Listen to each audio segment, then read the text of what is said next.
This speaker is vibrating the air and creating sound. Here is how you can visualize this vibration over time.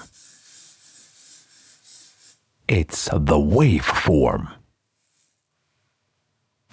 Here I visualize it using a subwoofer.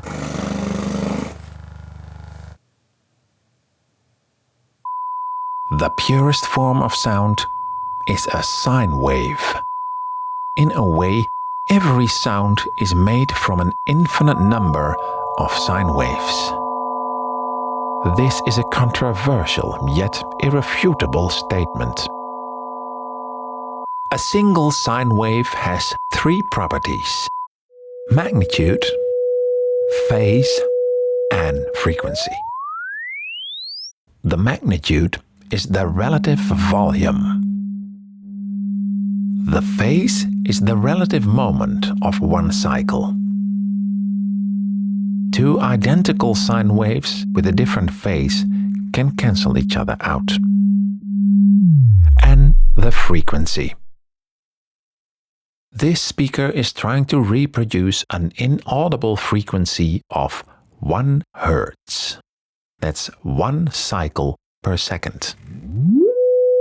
This is 500 Hz, 500 cycles per second. In nature, a pure sine does not really exist. It has harmonics. We call the first harmonic the fundamental. This is the second harmonic. It fits exactly 2 times in the fundamental. The third harmonic fits 3 cycles. And so on. And this is what the first 8 harmonics sound like together.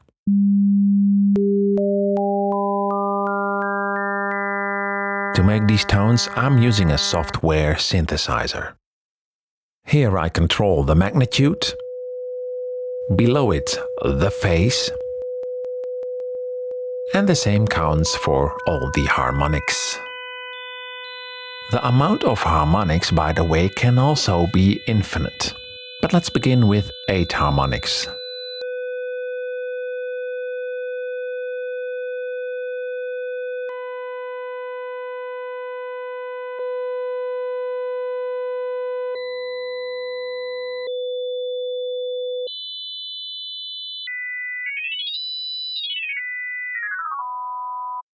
All these different sounds with only 8 harmonic sine waves.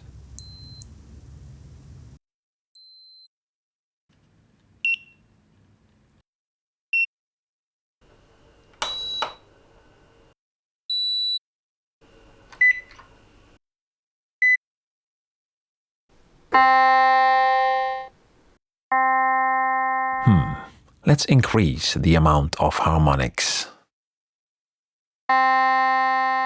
Much better.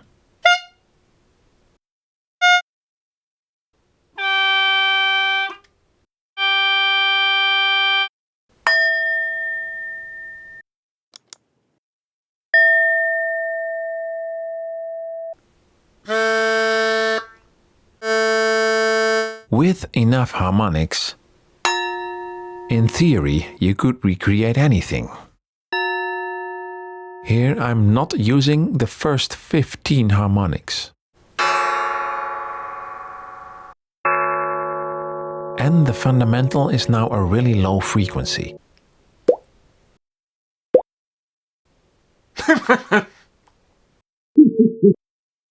This is a single cycle sine wave with 256 harmonics. Yes, I'm cheating. The software can convert sound to harmonics. Let's change to a different synthesizer that can generate 516 harmonics.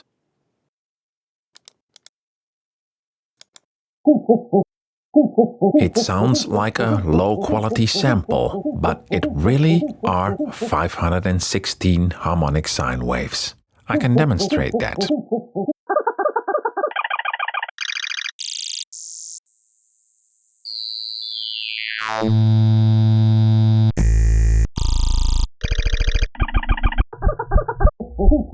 But this is not really how all sound works, of course. I made this little song with one sine wave that changes magnitude and frequency.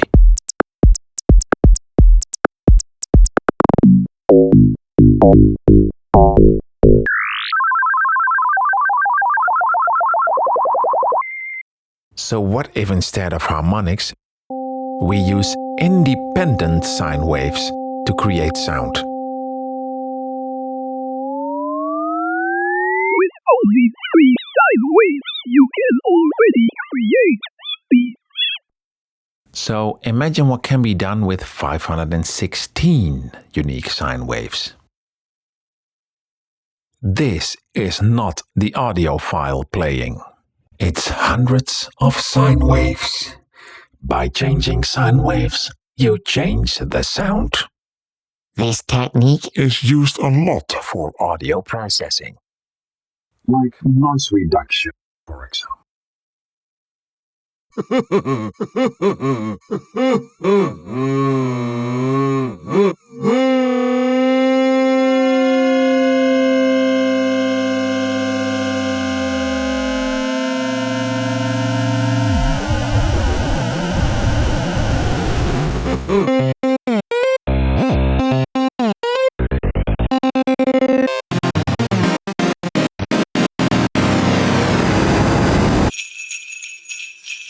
And this fairly closely represents what's happening in real life.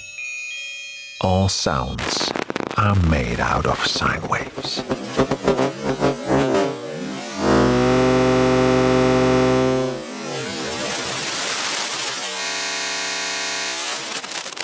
Or are they? After all, what finally hits our eardrums is one constantly changing sound wave. However, even the highest frequency at some point rounds off like a sine wave.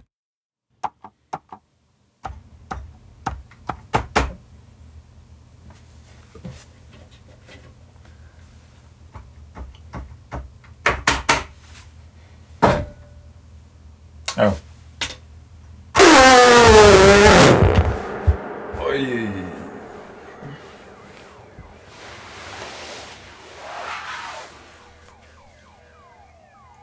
That hurt. Anyway, thanks for watching and I hope to see you soon.